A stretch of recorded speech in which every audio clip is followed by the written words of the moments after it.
तो स्टार्ट करते हैं with the first chapter of physics. जो फिजिक्स में फर्स्ट चैप्टर आप लोगों को जो पढ़ना है 8th में, उससे स्टार्ट कर रहे हैं हम लोग। ठीक है, तो chapter is force and pressure. Force and pressure, ये हमारा फर्स्ट चैप्टर होगा फिजिक्स। ओके, तो देखो हम लोग जो क्लास 8 में जो पढ़ेंगे, ये देखो तुम लोगों के लिए क्लास 8 बहुत ही इंपॉर्टेंट क्लास है। यहां अभी जो पढ़ोगे वही सारी चीजें 9th एंड 10th में पढ़ने वाले हो। यानी हाफ ऑफ द पोर्शन जो 8th में प्रेजेंट है वो 9th का सिलेबस है, एंड रिमेनिंग हाफ जो है वो 10th का सिलेबस है। और वैसे ही फिर वो 9th वाला सिलेबस 11th में काम आना है, और जो 10th वाला सिलेबस है वो 12th में काम आना है। यानी अभी जो तुम लोग क्लास 8 में पढ़ोगे, समझो ये बहुत इंपॉर्टेंट चीजें हैं। ठीक है, तो चलो स्टार्ट करते हैं with our first chapter, force and pressure. ठीक है, तो स्टार्ट से सबसे पहले ये जो वर्ड आ रहा है फोर्स, आखिर ये फोर्स होता क्या है, क्या है फोर्स, और फोर्स कर क्या सकता है। ठीक है, तो फोर्स को समझने से पहले एक वर्ड हमें समझना पड़ेगा, इनर्शिया। इनर्शिया क्या होता है, देखो स्पेलिंग देख लो क्या है ये, इनर्शिया। ठीक है, इनर्शिया का क्या मतलब है, जैसे मान लो तुम्हारे टेबल पे अभी एक पेन रखा है, तो क्या वो पेन खुद से, अगर मान लो वो पेन रखा हुआ है, तो जब तक उसे हम नॉक ना करें या फिर उसे उठाएं ना, पिक ना करें, क्या वो खुद से मोशन में आ सकता है क्या? तो आंसर इज नो। यानी पेन को मोशन में लाने के लिए, हिलाने डुलाने के लिए, you have to exert some force, force apply करना पड़ेगा। ठीक है, तो इनर्शिया क्या है, तो किसी भी ऑब्जेक्ट का एक ऐसा प्रॉपर्टी है, एक ऐसा टेंडेंसी है जिसके अकॉर्डिंग अगर वो रेस्ट पे है तो रेस्ट पे ही रहना चाहेगा, और अगर मोशन में है तो मोशन में ही रहना चाहेगा। यानी मैं क्या बोल रहा हूं, इनर्शिया क्या है, तो tendency of an object, tendency of an object to continue its state of rest, motion और डायरेक्शन। अब देखो यहां पे इसका क्या मतलब, सबसे पहले ये स्टेट वर्ड को समझो। स्टेट, स्टेट यहां पे ये नहीं कि स्टेट मतलब बिहार, पंजाब, यूपी में, ये वो स्टेट का बात नहीं कर रहा हूं। यहां पे स्टेट मतलब है अवस्था, यानी किस कंडीशन में ऑब्जेक्ट है। यानी अगर ऑब्जेक्ट रेस्ट पे है तो वो रेस्ट में ही रहना चाहेगा, अगर मोशन में है तो वो जिस भी डायरेक्शन में मोशन कर रहा है और जिस स्पीड से मोशन कर रहा है, वो इसी स्पीड और उसी डायरेक्शन में मोशन करना चाहेगा, अनटिल एंड अनलेस हम लोग एक एक्सटर्नल फोर्स उस ऑब्जेक्ट पे अप्लाई ना करें। ठीक है, तो देखो इनर्शिया सिंपली मतलब हम ये समझाना चाह रहे हैं, जैसे मेरे हाथ में ये दो पेन रखा हुआ है, तो ये दो पेन जब तक हम एक एक्सटर्नल फोर्स ना लगाएं, क्या ये गिर सकता है क्या? हाँ, फोर्स लगाऊंगा, ये नॉक करूंगा, देखो ये गिर जाएगा, ये गिर गया ऐसे। यानी फोर्स लगाने से इस ऑब्जेक्ट का इनर्शिया चेंज हुआ।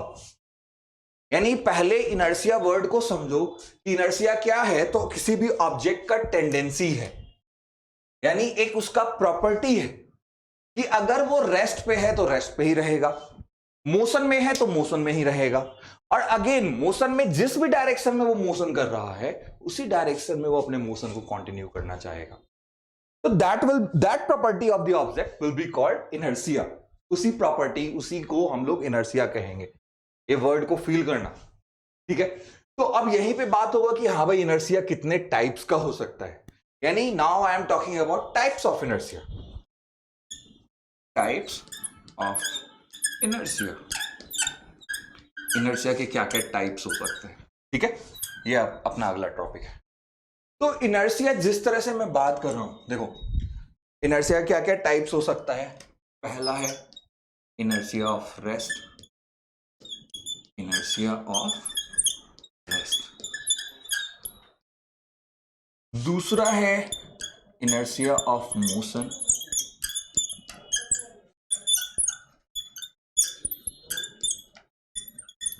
तीसरा है इनर्शिया ऑफ डायरेक्शन,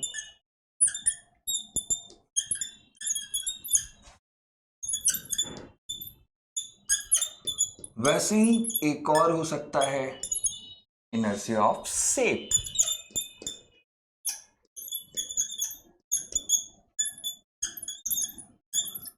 अब देखो, खैर स्टार्टिंग के तीनों तो समझ में आ रहे होंगे। इनर्शिया ऑफ रेस्ट क्या बोलना चाह रहा है कि अगर ऑब्जेक्ट रेस्ट पे है तो वो रेस्ट को ही कंटिन्यू करेगा, यानी इनर्शिया ऑफ रेस्ट को इसी बेसिस पे डिफाइन करेंगे कि tendency of an object to continue its state of rest is called inertia of rest.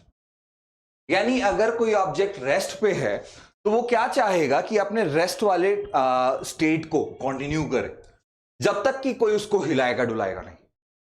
तो इसी प्रॉपर्टी या इसी टेंडेंसी को हम लोग इनर्शिया ऑफ रेस्ट कहेंगे, ठीक है। इनर्शिया ऑफ मोशन का क्या मतलब है कि अगर ऑब्जेक्ट मोशन में है तो वो तब तक कंटिन्यू करेगा अपने स्टेट ऑफ मोशन को जब तक कोई एक्सटर्नल फोर्स उसे रोके ना। जैसे फॉर एग्जांपल मान लो, देखो बाबू तुम लोग को समझ में आ रहा है ना,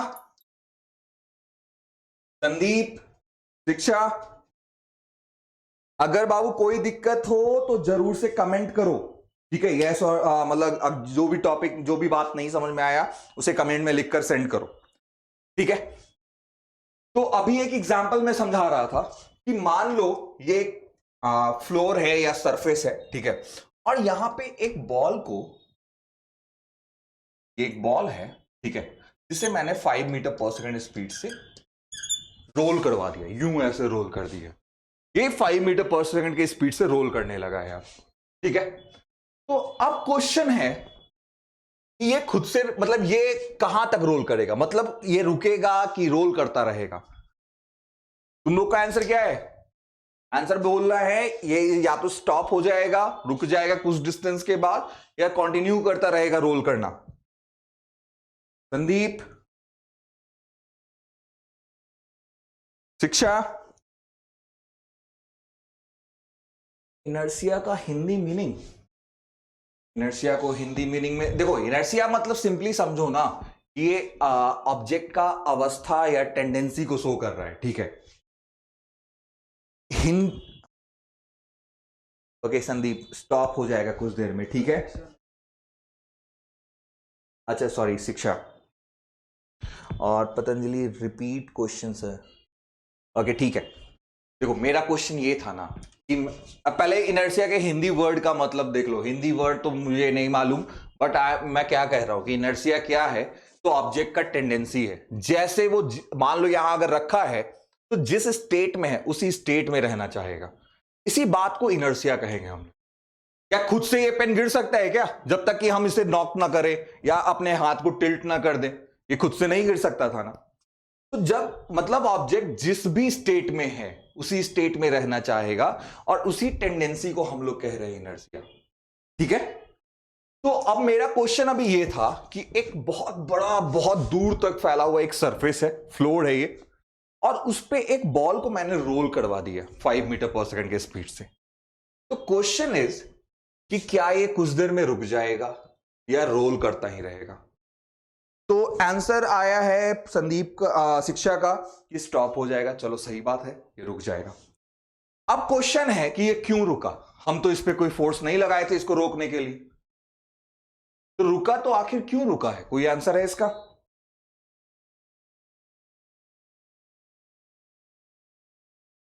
देखो ये जो जमीन है और ये बॉल है, इसके बीच में एक फोर्स है, फ्रिक्शन। मैं बात कर रहा हूं अभी फ्रिक्शन का। फ्रिक्शन कैसा फोर्स है?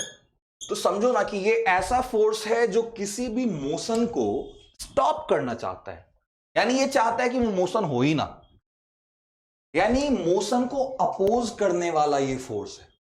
तो कहने का मतलब यहां पे फ्रिक्शन है जिसके वजह से ये बॉल कुछ डिस्टेंस पे जाके रुक जाएगा।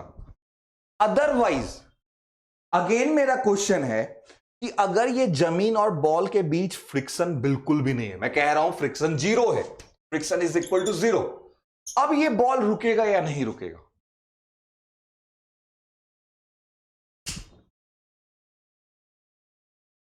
पतंजलि ग्रेविटी मतलब ग्रेविटेशनल फोर्स की वजह से रुकेगा? तो नहीं, आंसर तो रॉन्ग है। रुकना भी है तो फ्रिक्शन की वजह से ये रुक पाएगा। तो अब हम पूछे थे कि अगर फ्रिक्शन है ही नहीं, फ्रिक्शन जीरो है, तब ये बॉल रुकेगा कि नहीं रुकेगा? नहीं स्टॉप होगा। चलो वेरी गुड, नहीं स्टॉप होगा। ये आंसर बिल्कुल करेक्ट है, ये कभी नहीं रुकने वाला है। ठीक है, अगेन एक मेरा सवाल है, मान लो ये हम इसको ऐसे रोल कराए स्ट्रेट वे में, क्या ये अपना डायरेक्शन खुद से बदल सकता है क्या? यानी देखो फ्रिक्शन नहीं है, यानी स्टॉप तो नहीं होने वाला है, इनफाइनाइटली ये जाते रहेगा, रोल करते रहेगा, करते रहेगा, करते रहेगा, जब तक कि कोई इसको स्टॉप ना करे। अब दूसरा एक सवाल था, क्या इसके रोलिंग का डायरेक्शन बदल सकता है क्या खुद से?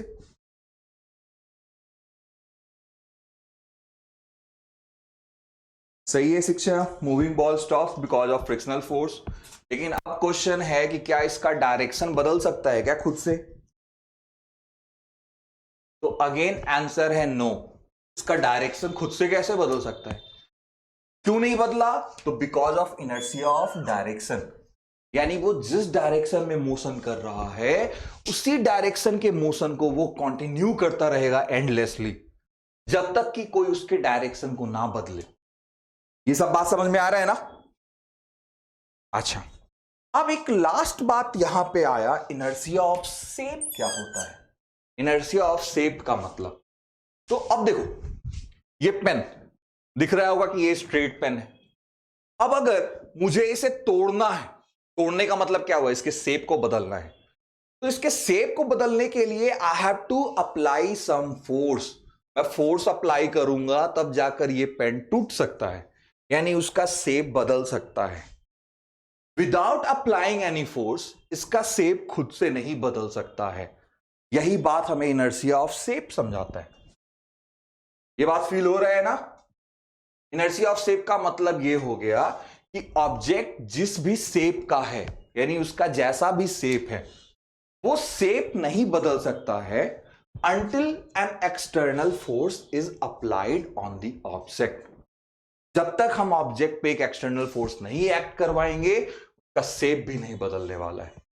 सिंपली जैसे एक फुटबॉल है, फुटबॉल को अगर मुझे फोड़ना है, या बलून है, बलून को मुझे फोड़ना है, तो फोड़ने के लिए आई हैव टू मतलब उसे दबाना पड़ेगा या किसी पिन से प्रिक करना पड़ेगा, तब जाकर वो बलून जो है बर्स्ट करेगा और उसका शेप चेंज करेगा। अदरवाइज खुद से तो नहीं कर सकता है कि नहीं? चलो देखो, अब बताओ, अगर ये रोल कर रहा है, भाई same case, friction force zero है, इस सरफेस पे मैंने एक बॉल को रोल करवा दिया था, और तब अगर इसे रोकना है इस बॉल को, तो क्या करना होगा? चाहे पैर लगाओ या जैसे भी, एक बैट है तो बैट वहां पे लगा दो, एक्सर्ट करो, तो क्या होगा कि बैट या पैरों के फोर्स से वो बॉल रुक सकता है, या फिर मैंने बैट से अगर या पैरों से ही मैं किक कर दूं उसे, तो किक करने से क्या होगा, उसका डायरेक्शन बदल सकता है। या उसे जोर से दबा दिया तो हो सकता है वो बॉल फूट जाए, टूट जाए, यानी उसका शेप बदल सकता है। यानी देखो, इन सब चीजों को करने के लिए मुझे क्या करना पड़ रहा है? फोर्स एक्सर्ट करना पड़ रहा है। यानी फोर्स एक्सर्ट करने से सबसे बेसिक सा बात जो हो रहा है, क्या हो रहा है, तो force always tries to change the inertia. यानी फोर्स क्या करता है, तो ऑब्जेक्ट के इनर्शिया को बदल देता है। यानी अगर वो रेस्ट पे है तो फोर्स उसे मोशन में ला सकता है, अगर मोशन में है तो उस ऑब्जेक्ट को रेस्ट पे ला सकता है फोर्स। अगर वो जिस भी डायरेक्शन में मोशन कर रहा है, फोर्स उसके डायरेक्शन को बदल सकता है। यानी ये सब चीजें एक फोर्स कर सकता है। समझ में आ रहा है बात? और कोई जरूरी नहीं कि हमेशा करता ही करता है। जैसे अगर एक वॉल है, दीवार है, और दीवार पे मैं फोर्स एक्सर्ट करूं, तो क्या होगा, वहां पे तो दीवार जो है वो रेस्ट से मोशन में तो नहीं आ गया। हाँ, लेकिन अगर एक बुलडोजर जाके फोर्स एक्सर्ट करे तो हो सकता है वो वॉल टूट जाएगा, यानी उसका शेप चेंज हो सकता है, ब्रिक्स मोशन में आ सकते हैं। कब? जब बहुत ह्यूज फोर्स लगाया गया। यानी जरूरी नहीं है कि आप जो फोर्स लगा रहे हैं उससे इनर्शिया चेंज हो जाए। लेकिन जब चेंज नहीं हो रहा है तो और ज्यादा फोर्स लगाएंगे तो इनर्शिया चेंज भी कर सकता है। यानी देखो मैं क्या क्या बातें कह रहा हूं। सबसे पहले यहां पे मैंने फोर्स को डिफाइन किया। कैसे? तो देखो फोर्स क्या है। फोर्स सिंपली बचपन से पढ़ते आ रहे हो कि ये क्या है, तो एक पुश है या पुल है। यानी किसी चीज को जब खींचते हो या ढकेलते हो, यानी कर क्या रहे हो, उस पर फोर्स एक्सर्ट कर रहे हो। और तब वो फोर्स क्या करता है, तो उस चीज का इनर्शिया को वो चेंज करना चाहता है। यानी फोर्स को डिफाइन ऐसे करेंगे, अ पुश और अ पुल which always try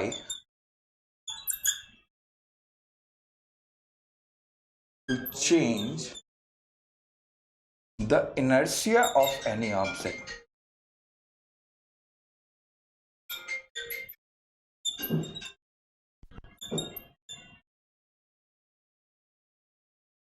यानी फोर्स क्या है, तो एक ऐसा फैक्टर है जो सिंपली हम लोग को कैसा दिखता है, तो वो या तो पुश है। जैसे देखो यहां ये पेन रखा है, रेस्ट पे है। अब इसे मोशन में लाने के लिए मैं इसे खींच रहा हूं, पुश कर रहा हूं, या फिर हो सकता है पुल कर दूं। यानी फोर्स सिंपली क्या है, तो एक पुश है या पुल है। जो कर क्या रहा है, तो वो हमेशा चाहता क्या है, which always tries to change the inertia of any object. यानी ऑब्जेक्ट के इनर्शिया को बदलना चाहता है। ये बात फील हो रहा है हम क्या बोल रहे हैं?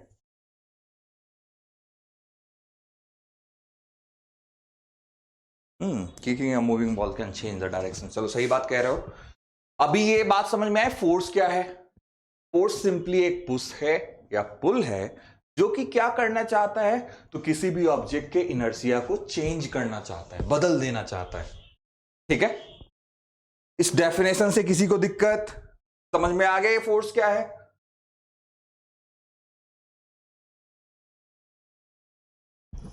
ओके, अब देखो फोर्स को, जैसे फोर्स देखो, फोर्स क्या है, तो एक फिजिकल क्वांटिटी है। फिजिकल क्वांटिटी मतलब क्या हुआ, हर वो चीज जिसको आप नाप सकते हो या तौल सकते हो, यानी जिस चीज को आप मेजर कर सकते हो वो एक फिजिकल क्वांटिटी है।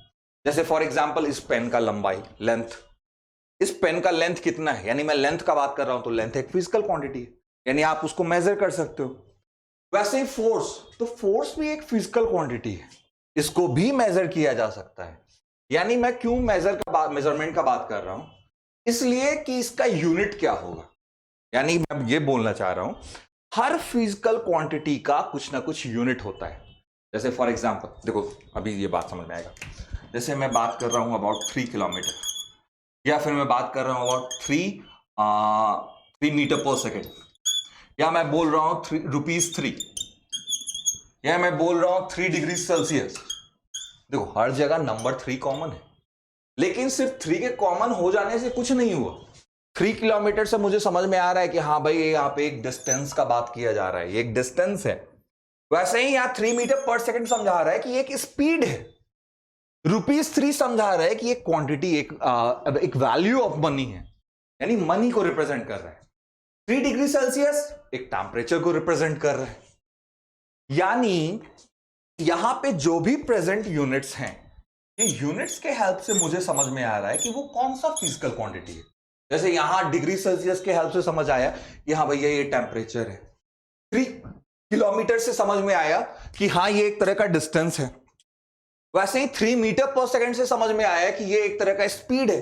यानी ये यूनिट समझा दे रहा है कि ये कौन सा फिजिकल क्वांटिटी है। तो वैसे ही फोर्स भी अगर एक फिजिकल क्वांटिटी है तो उसका भी कुछ ना कुछ यूनिट होना चाहिए। तो इसका जो एसआई यूनिट है फोर्स का, वो एसआई यूनिट ऑफ फोर्स क्या है, तो वो है न्यूटन। एक फिजिसिस्ट है ना आइजैक न्यूटन, तो उन्हीं के नेम पे ये फोर्स का यूनिट रखा गया न्यूटन। और इसको शॉर्ट में जब लिखना हो तो कैपिटल एन लिखेंगे। एक बात समझ लो, अगर न्यूटन को तुम फोर्स का यूनिट लिखना चाह रहे हो and you are writing with a capital N, तो ये फोर्स का यूनिट नहीं रहा, ये नेम हो गया। क्यों? क्योंकि तुम कैपिटल एन यूज कर रहे हो। अगर फोर्स का यूनिट लिखना है तो यूज स्मॉल लेटर एन। और तब ये फोर्स का यूनिट है। ये बात समझ में आ रहा है ना? ऐसे ही बहुत सारे यूनिट्स में मिलेगा ये बात। जैसे इलेक्ट्रिक करंट का यूनिट एम्पियर होता है, तो अगर एम्पियर तुम कैपिटल ए से लिखोगे तो ये एक पर्सन का नेम हो जाएगा। यही अगर स्मॉल ए से एम्पियर लिख रहे हो तो ये इलेक्ट्रिक करंट का ऐसा यूनिट हो जाएगा। इस बात को समझना, फील करना इस बात को, ठीक है? तो ऐसा यूनिट ऑफ फोर्स क्या है? तो वो है न्यूटन, ठीक है? अच्छा, इसके अलावा और भी बहुत सारे बातें हैं, लेकिन अभी जो मेन चीज, जो अब अगला नेक्स्ट चीज है, ठीक है, पहले ये फील हो रहा है ना कि फोर्स क्या है? तो एक ऐसा फैक्टर जो सिंपली इनर्शिया को चेंज करना चाहता है, which tries to change the inertia of any object.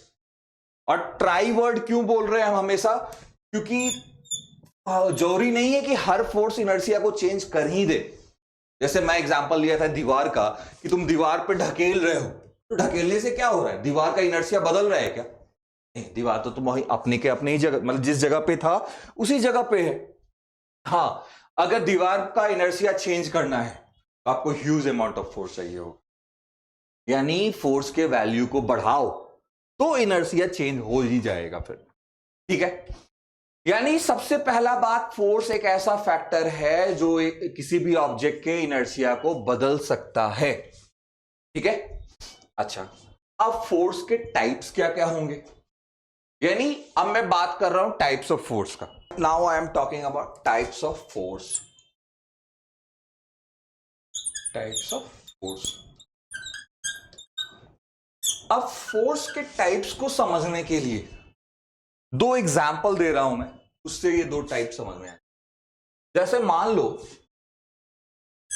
एक सरफेस है, यहां पे एक बॉल रखा है, और इस बॉल को उठाकर मान लो अब ये एक टेबल है, ठीक है?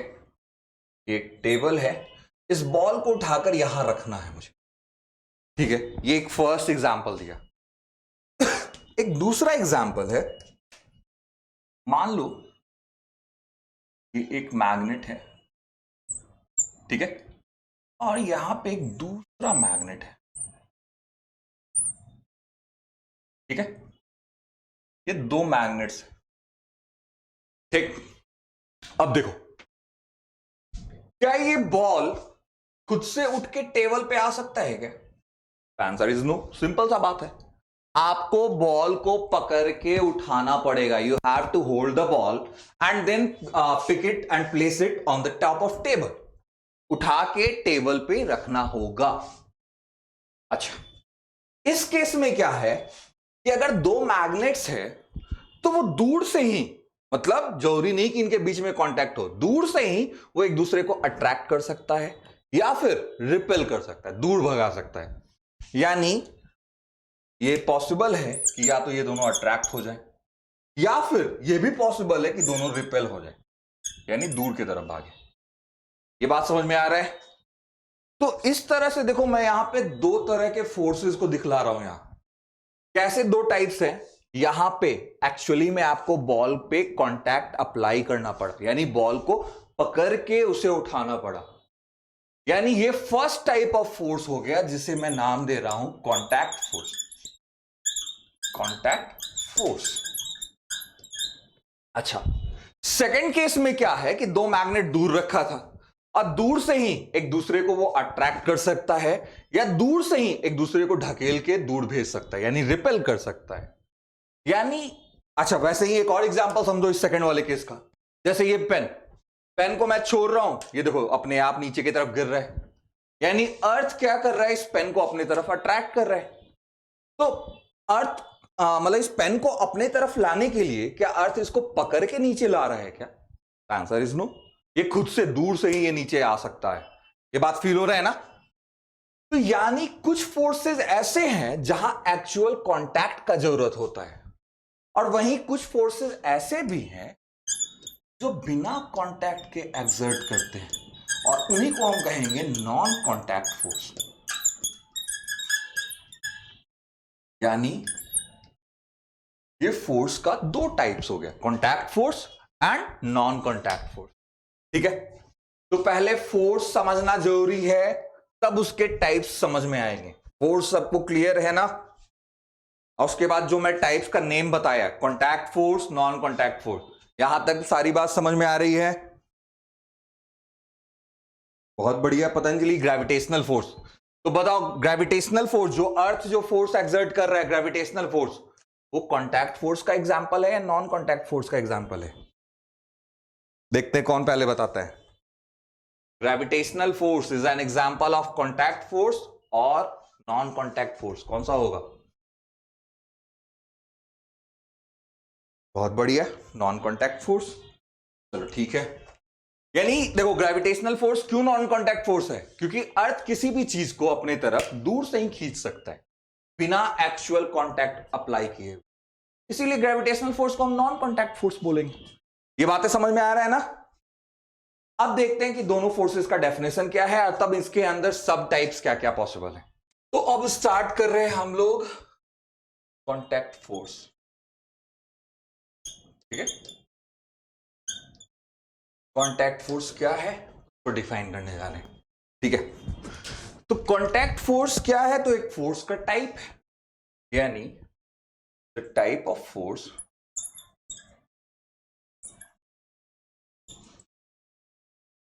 which act between two or more objects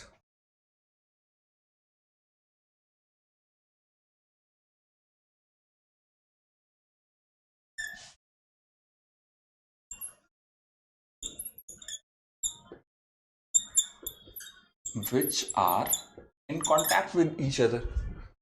ठीक है, which are in contact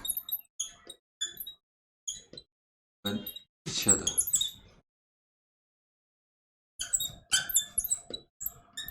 यानी जैसे फॉर एग्जाम्पल, अगर मैं कैरम बोर्ड का बात करूं, कैरम तो सबको ही खेला होगा, ठीक है, ये मान लो कैरम है, यहां पे ढेर सारे कॉइन्स ब्लैक एंड व्हाइट या जो भी कलर्स वाले होते हैं वो रखे हैं मान लो। ठीक है, अब मान लो I have a striker over here, चलो ठीक है, उसके वो रूल्स हो गए, और यहां पे एक स्ट्राइकर रखा है। ठीक है, अब बताओ, अगर मुझे इन जो कॉइन्स है, इन कॉइन्स को अगर मूव करवाना है तो उसके लिए क्या करना पड़ेगा?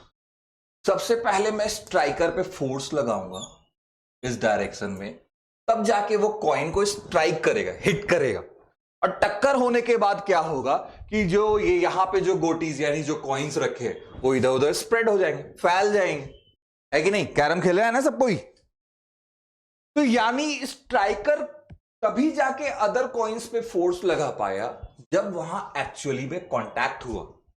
ऐसा नहीं है कि दूर से ही वो फोर्स एक्सर्ट कर पा रहा है, नहीं, यानी जो स्ट्राइकर जो फोर्स लगाया, that force is an example of contact force, यानी वो कांटेक्ट फोर्स का एग्जांपल है।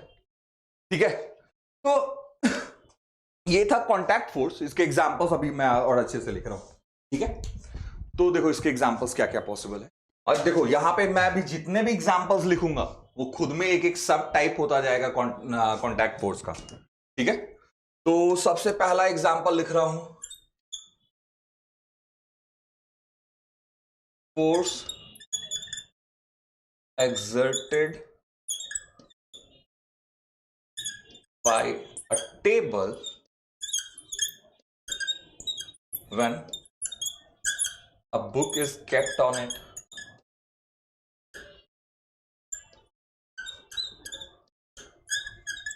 अब देखो ये कौन सा फोर्स हो गया भाई?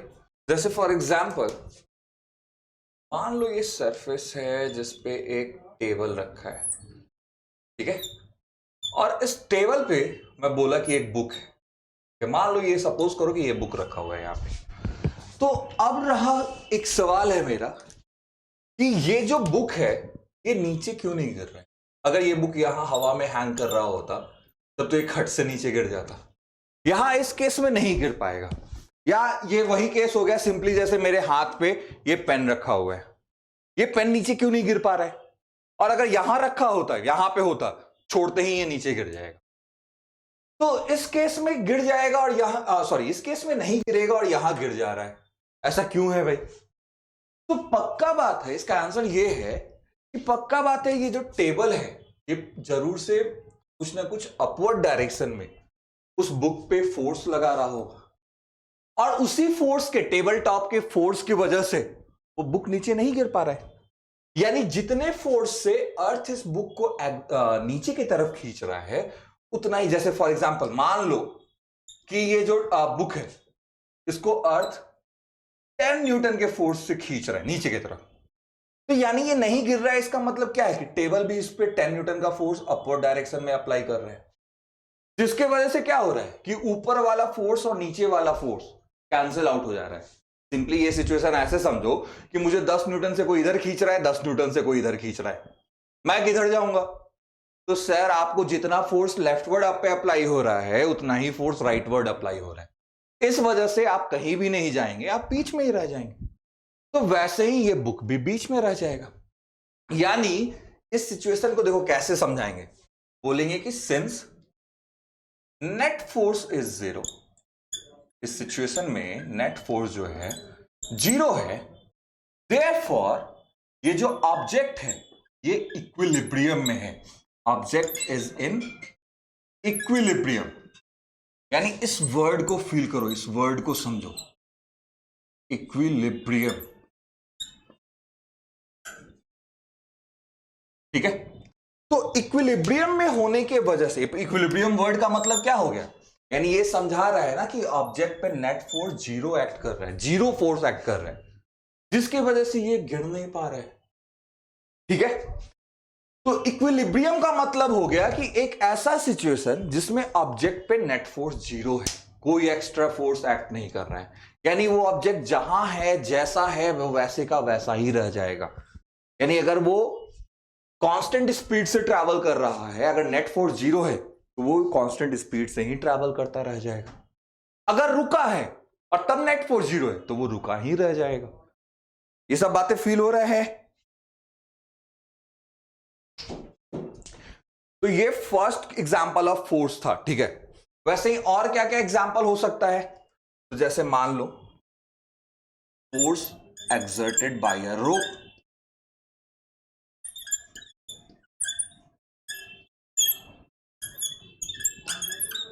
एक रस्सी से, जैसे मान लो, इमेजिन करो अगेन यहां पे एक ब्लॉक है और एक रस्सी से ये बंधा हुआ है, ये रस्सी से बंधा हुआ है।